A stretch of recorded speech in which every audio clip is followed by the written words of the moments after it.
Alex here at CrossFit Trowbridge.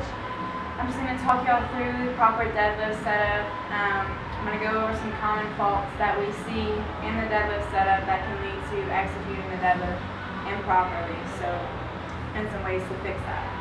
Alright, so when I approach the bar, I want to make sure that my feet are right underneath my hips, just like I would be standing naturally. When you come down to grab onto the barbell, you want to push your knees out and not let them cave in. Just like in a squat, you would push your knees out, same concept. You're going to grab hold of the bar wide enough to where your knees aren't obstructing your arms aren't obstructing your knees. So my grip would be about right here.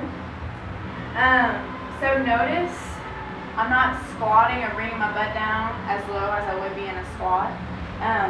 Because what I want to do is pull the weight back into my heels.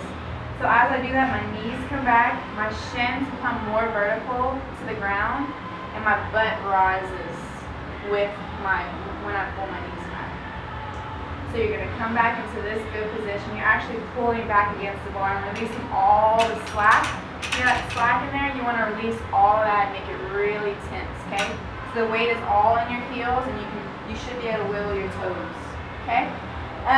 The next thing you want to worry about is that your back stays straight and that your head is neutral.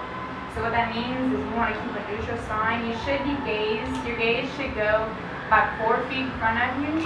So you're keeping this neutral position right here. Your back is straight. You should be able to put like a plank of wood along your back and your head, and it should stay there.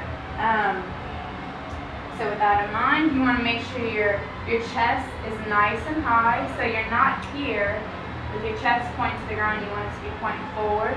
Your arms are long, you release all that slack, you're really tense, weight is in your heels. This is a proper deadlift setup. Okay? Some faults we see in the deadlift setup, I see a lot. People approach the bar with really wide feet like they would be in a squat. So when they come down, their knees start to cling together in this position. And what happens is the weight goes into the balls of your feet and the insides of your feet. So you end up pulling up in the deadlift from your toes, which is not what we want at all. You really want to make sure that you're pushing through your heels when you execute the deadlift. So bring those feet in and push the knees out rather than here. That's another thing to see.